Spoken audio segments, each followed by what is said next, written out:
नमस्कार बंधुगण 21 सेप्टेम्बर रविवार दिन पड़ुअछि वर्ष 2025 रो शेष सूर्य पराग एवं एही दिन आश्विन अमावास्या बा महालया अमावास्या मध्य पड़ुअछि।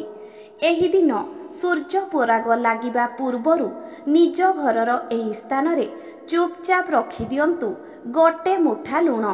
जीवन रे चलीथिबा धन जनित समस्यारू आपणंकु मुक्ति मिलिजिव। माँ लक्ष्मी को कृपारू आपणंकर समस्त मनस्कामना पूर्ण हेबो। बंधुगण एही अमावास्या दिन लुणर एही उपाय कले आपणंकु ऋण करज भारु मध्य मुक्ति मिलिजिव। तेणु चलंतु सेही उपाय गुड़िक विषय रे जानि नेबा। ता पूर्वरु मो चैनल टी को सब्सक्राइब करी वीडियो को गोटे लाइक निश्चय करि दियंतु।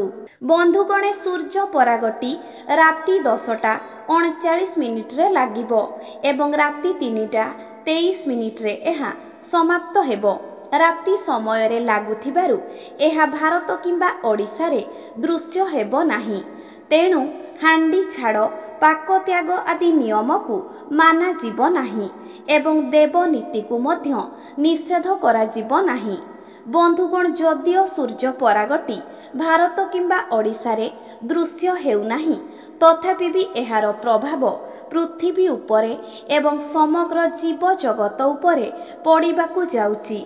तेणु लुणर एही उपाय करी आपण धनवान हेबे। बंधुगण एही सूर्य पराग एवं महालया अमावास्या दिन जदि आपण गोटे मुठा लुणर एही तांत्रिक उपाय करिनेबे तेबे धनवान हेबा सह आपणक जीवन रे चलीथिबा समस्त समस्यार अंत घटिबो। बंधुगण आजिर भिडियो रे मु लुणर एक एपरी चमत्कारी उपाय विषय रे कहिबाकू जाउची जहा आपणक जीवन रे एक भल एवं सकारात्मक परिवर्तन आनिबो। बंधुगण आपण तो जानिथिबे जे वैज्ञानिक दृष्टिकोणरू लुण एक रासायनिक पदार्थ अटे। मात्र जदि आपण हिंदू शास्त्र पुराण एवं मुनि ऋषि मानकर वक्तव्य को देखिबे तेबे लुण हेउची समुद्रर बीर्ज एवं आपण तो जानिथिबे जे माँ लक्ष्मी हेउछंती समुद्र देवंक कन्या।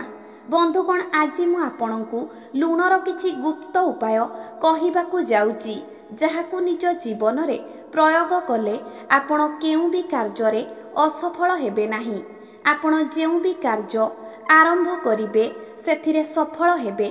लुणर एही उपाय गुड़िक पालन करिनेले धन संबंधी समस्त असुविधा आपणंकर दूरेई जीव।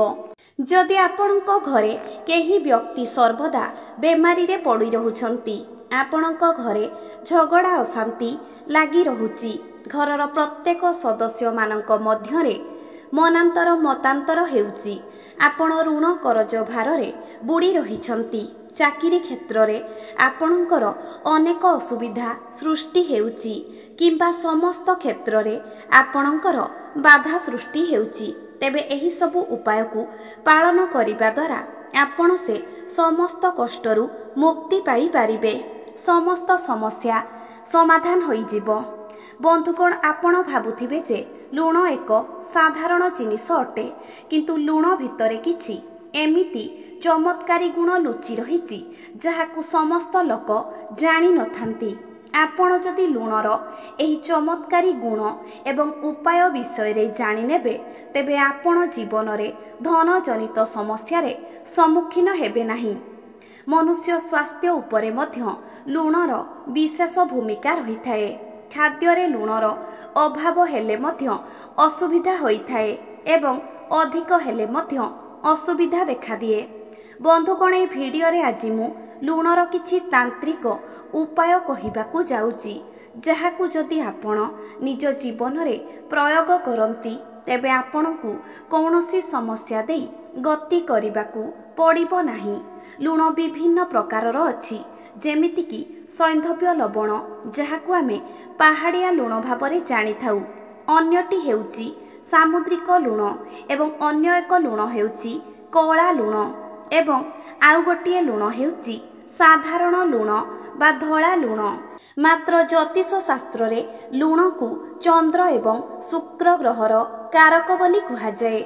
ଅନେକ ଲୋକ ଲୁଣକୁ ରାହୁର କାରକ ବୋଲି ଜାଣନ୍ତି। ସେଇଥିପାଇଁ ଲୁଣର ଉପାୟ କରି ଆପଣ ସମସ୍ତ ଉଗ୍ର ଗ୍ରହମାନଙ୍କୁ ଶାନ୍ତ ମଧ୍ୟ କରିପାରିବେ। ବନ୍ଧୁଗଣ, ଜ୍ୟୋତିଷ ଶାସ୍ତ୍ରରେ ଲୁଣକୁ ଚନ୍ଦ୍ର ଏବଂ ଶୁକ୍ରଙ୍କର କାରକ ବୋଲି ମାନାଯାଏ।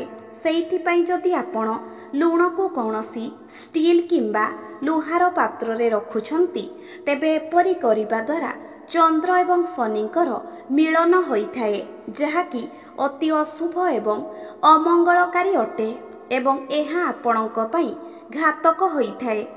ଏହା ଆପଣଙ୍କ ଗୃହରେ ରୋଗ ଏବଂ ଶୋକ ବୃଦ୍ଧିର କାରଣ ପାଲଟିଯାଏ। ଆପଣମାନେ ଲୁଣ ପ୍ଲାଷ୍ଟିକ ଡବାରେ ମଧ୍ୟ ରଖନ୍ତୁ ନାହିଁ। ସବୁଠାରୁ ଭଲ ହେଉଛି କାଚର ଡବା।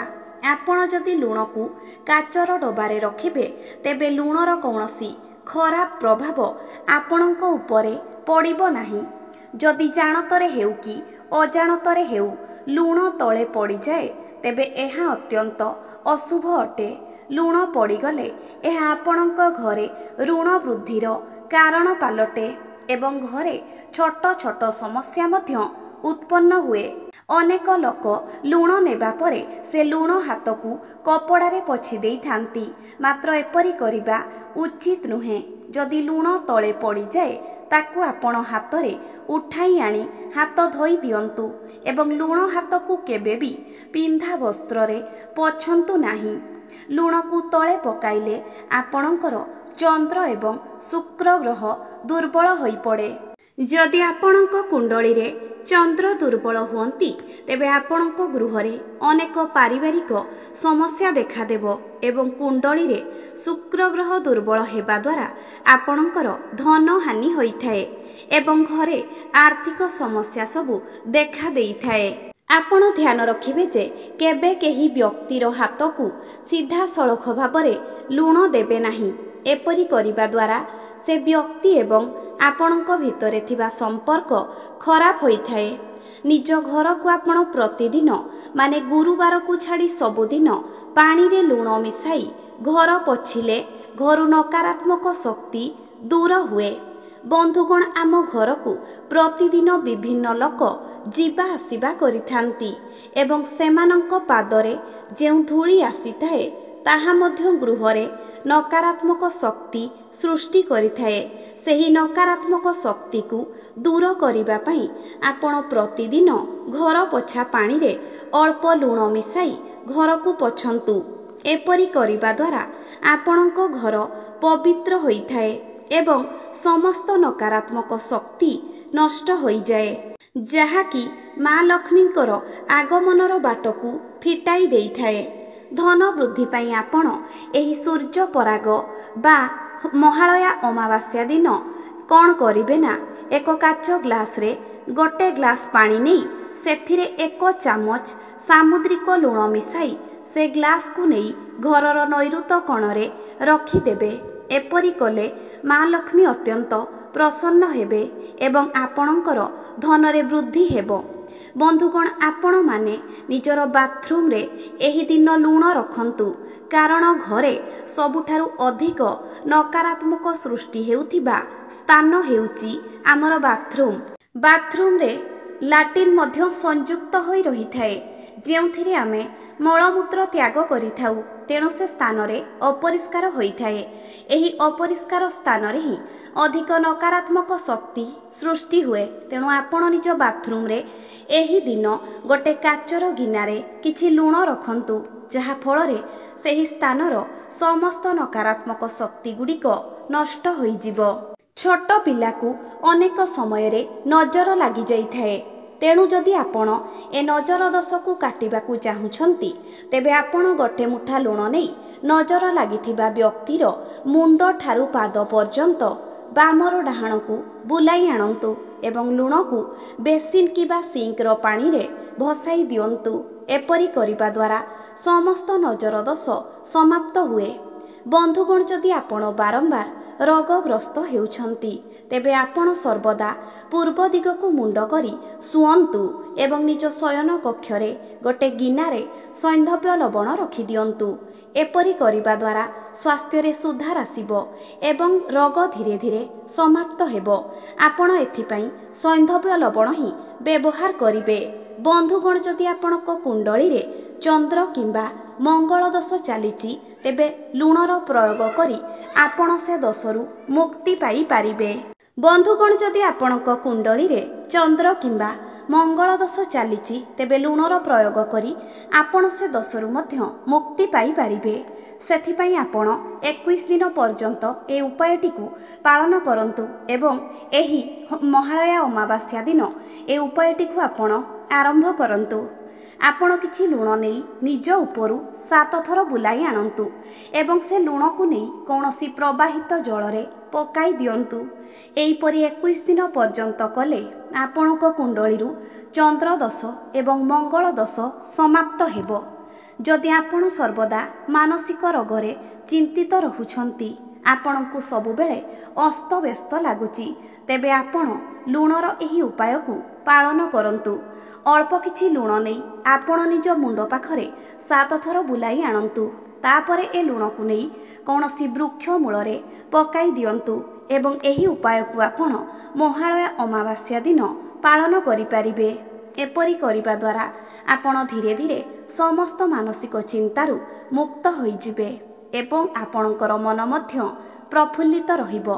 ବନ୍ଧୁଗଣ, ସ୍ୱାମୀ ସ୍ତ୍ରୀ ମଧ୍ୟରେ ଯଦି ସମ୍ପର୍କ ଭଲ ରହୁନାହିଁ ତେବେ ଆପଣ ନିଜ ଘରର ସମସ୍ତ କୋଣରେ କାଚର ଗିନାରେ କିଛି କିଛି ଲୁଣ ରଖନ୍ତୁ ଏବଂ ପ୍ରତି ସପ୍ତାହରେ ଏହି ଲୁଣକୁ ବଦଳାଇ ଦିଅନ୍ତୁ ଏବଂ ଆପଣ ସେ ପୁରୁଣା ଲୁଣକୁ ନେଇ ଜଳରେ ଭସାଇ ଦିଅନ୍ତୁ। ଏପରି କରିବା ଦ୍ୱାରା ସ୍ୱାମୀ ସ୍ତ୍ରୀଙ୍କ ସମ୍ପର୍କରେ ସୁଧାର ଆସିଥାଏ। ଏବେ ଚାଲନ୍ତୁ ଜାଣିବା ଯେ ସୂର୍ଯ୍ୟ ପରାଗ ଏବଂ ମହାଳୟା ଅମାବାସ୍ୟା ଦିନ ଲୁଣ ଡବାରେ କେଉଁ ଜିନିଷ ରଖିଦେଲେ ମା ଲକ୍ଷ୍ମୀ ଆପଣଙ୍କ ଗୃହକୁ ଟାଣି ହୋଇ ଆସିବେ, ଯାହା ଫଳରେ କି ଆପଣ ଗୃହରୁ ଧନଜନିତ ସମସ୍ୟା ଦୂର ହେବ। ଲୁଣ ହେଉଛି ଶୁକ୍ର ଗ୍ରହର କାରକ ଏବଂ ଲବଙ୍ଗ ହେଉଛି ଶନିଦେବଙ୍କର ପ୍ରତୀକ। ଶୁକ୍ର ଏବଂ ଶନିଙ୍କର ମିଳନ ହେଲେ ଧନଯୋଗ ସୃଷ୍ଟି ହୁଏ। ଜ୍ୟୋତିଷ ଶାସ୍ତ୍ର ଅନୁସାରେ ଶୁକ୍ର ଏବଂ ଶନି ପରମ ମିତ୍ର ଅଟନ୍ତି। ସେଥିପାଇଁ ଏହି ସୂର୍ଯ୍ୟ ପରାଗ ବା ମହାଳୟା ଅମାବାସ୍ୟା ଦିନ ଆପଣ ନିଜ ଲୁଣ ଡବାରେ 5ଟି ଲବଙ୍ଗ ରଖନ୍ତୁ ଏବଂ ଦେଖିବେ ଆପଣଙ୍କ ଘରେ କେବେ ଧନର ଅଭାବ ହେବ ନାହିଁ। ଦ୍ୱିତୀୟରେ, ଆପଣ ଏହି ଦିନ ଲୁଣ ଡବାରେ 5ଟି ତୁଳସୀ ପତ୍ର ରଖନ୍ତୁ। ଲୁଣ ଶୁକ୍ର ଗ୍ରହର ପ୍ରତୀକ ଏବଂ ତୁଳସୀ ପତ୍ର ବୁଧଙ୍କର ପ୍ରତୀକ ଅଟେ। ସବୁଜ ରଙ୍ଗ ହେଉଛି ବୁଧଙ୍କର ପ୍ରତୀକ। ଯେତେ ସବୁ ସବୁଜ ବୃକ୍ଷ ଅଛି ତାହା ବୁଧଙ୍କର ପ୍ରତୀକ ଅଟେ। ଯଦି ଆପଣ ଲୁଣ ଡବାରେ ତୁଳସୀ ପତ୍ର ରଖନ୍ତି ତେବେ ଶୁକ୍ର ଏବଂ ବୁଧ ଗ୍ରହର ମିଳନ ହେବ, ଯାହାକି ଆପଣଙ୍କ କୁଣ୍ଡଳୀରେ ବୁଧ ଯୋଗ ସୃଷ୍ଟି କରିବ। ଏହା ଫଳରେ ଆପଣଙ୍କ ଘରେ ଧନର ବୃଦ୍ଧି ହେବ। ଆପଣଙ୍କ ଘରକୁ ସର୍ବଦା ମା ଲକ୍ଷ୍ମୀଙ୍କର ଆଶୀର୍ବାଦ ମିଳିବ।